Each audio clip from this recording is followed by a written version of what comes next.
दोस्तों, बिहार में farmer ID बनाने का काम इस समय पूरे राज्य में मिशन मोड में चल रहा है। सरकार ने इसकी अंतिम तिथि 21 जनवरी निर्धारित की है और यह स्पष्ट कर दिया गया है कि इस समय सीमा के भीतर हर वास्तविक किसान का फार्मर रजिस्ट्रेशन पूरा करवाया जाएगा। इसी उद्देश्य से मुख्यालय स्तर पर विशेष टीमों का गठन कर उन्हें पंचायतों में भेजा गया है, जहां जमाबंदी सत्यापन, दस्तावेजों की जांच और किसानों की समस्याओं का मौके पर समाधान किया जा रहा है। सरकार चाहती है कि कोई भी किसान केवल तकनीकी या कागजी कारणों से फार्मर रजिस्ट्रेशन से वंचित न रह जाए।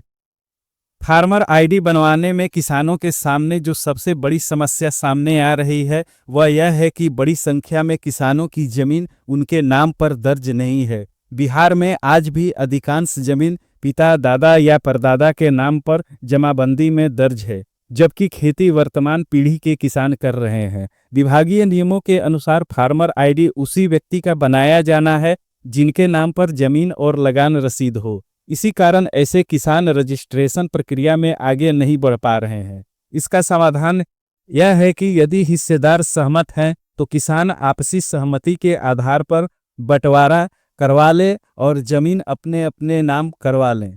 इसके लिए स्टंप पेपर पर बंटवारा पत्र तैयार करवाना होता है, जिसमें सभी हिस्सेदारों का नाम, उनका हिस्सा स्पष्ट रूप से लिखा जाता है।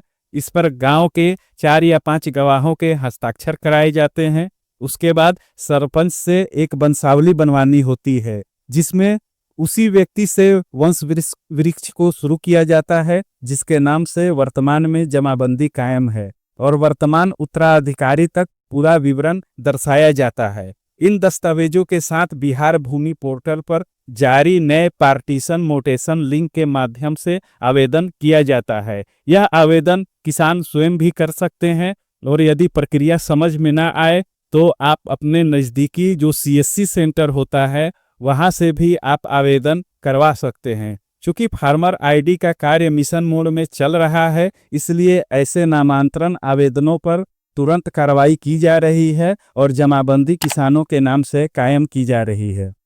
दूसरी बड़ी समस्या यह सामने आ रही है कि कई किसानों के नाम जमाबंदी तो कायम है, लेकिन उनकी लगान रसीद या जमाबंदी उनके नाम पर है, लेकिन वो ऑनलाइन शो नहीं कर रहा है। ऐसे मामलों में किसान फार्मर रजिस्ट्रेशन नहीं करा पा रहे हैं। विभाग ने इसके समाधान के लिए परिमार्जन प्लस पोर्टल पर छूटी हुई जमाबंदी के डिजिटलाइजेशन का विकल्प दिया है। किसान इस पोर्टल पर जा करके अपना ऑफलाइन जमाबंदी को ऑनलाइन करवा सकते हैं। इसके लिए वे स्वयं भी आवेदन कर सकते हैं या सीएससी के माध्यम से भी अपने सारे साक्ष्य के कागजात लगा करके और आवेदन करवा सकते हैं। जैसे ही वो आवेदन इस पोर्टल पर देंगे, उनके जमाबंदी में जो ऑफलाइन शो हो रहा है उसको तुरंत ऑनलाइन किया जा रहा है। तीसरी सबसे बड़ी समस्या खाता खेसरा और रकबा से जुड़ी त्रुटियों को लेकर सामने आ रही है। कई किसानों की जमाबंदी में खाता या खेसरा गलत दर्ज है, कहीं रकबा 0 या 00 दिखा रहा है। इस बार फार्मर रजिस्ट्रेशन में जमीन का सही और पूरा विवरण दर्ज किया जा रहा है, इसलिए ऐसी त्रुटियों के कारण आवेदन अटक रहे हैं। इसका समाधान भी परिमार्जन प्लस पोर्टल के माध्यम से किया जा सकता है। किसान खतियान, लगान रसीद जैसे साक्ष्य संलग्न कर सुधार के लिए आवेदन दे सकते हैं। चौथी महत्वपूर्ण समस्या नाम की असमानता को लेकर के आ रही है। फार्मर रजिस्ट्रेशन के समय यह अनिवार्य किया गया है कि किसान का नाम आधार कार्ड और जमाबंदी पर एक जैसा होना चाहिए। और साथ ही एक महत्वपूर्ण बात मैं आपको बताना चाहता हूं कि जिस समय आपका पीएम किसान योजना का पैसा सरकार आपके खाते में भेजेगी, उस समय बैंक खाते में भी आपका नाम आपके आधार कार्ड और जमाबंदी से पूरा मेल खाना चाहिए। यह देखा जा रहा है कि नाम कहीं गलत है, कहीं नाम में उपनाम जोड़ा गया है, कहीं पिता के नाम में अंतर है। ऐसी स्थिति में न केवल फार्मर आईडी बनाने में समस्या आ रही है, बल्कि पीएम किसान योजना की राशि भी अटक सकती है। इसलिए यदि आधार कार्ड में नाम सही है तो परिमार्जन प्लस पोर्टल के माध्यम से जमाबंदी में नाम सुधार करवा लें, और यदि जमाबंदी में नाम सही है तो आधार कार्ड में अभी अपना नाम सुधार करवा लें। साथ ही बैंक खाते में भी नाम की जांच करके और उसे भी सुधार करवा लें, और तब आप अपना फार्मर रजिस्ट्री के लिए आवेदन दें। पांचवी और सबसे बड़ी भ्रम की स्थिति पैदा करने वाली समस्या पीएम किसान योजना की केवाईसी को लेकर है। बड़ी संख्या में किसान पीएम किसान पोर्टल पर जाकर अपना स्टेटस देखते हैं, जहां उन्हें केवाईसी कंप्लीट लिखा हुआ दिखाई देता है। इसे देखकर किसान यह समझ लेते हैं कि उनकी केवाईसी पूरी हो चुकी है, जबकि वर्तमान में सरकार द्वारा दोबारा केवाईसी कराई जा रही है। यह नई केवाईसी दरअसल में किसानों का भौतिक सत्यापन है, जिसके माध्यम से यह जांच की जा रही है कि लाभ लेने वाला व्यक्ति वास्तव में किसान है और यही वही वास्तविक लाभार्थी है। यह प्रक्रिया ऑनलाइन नहीं बल्कि ऑफलाइन की जा रही है।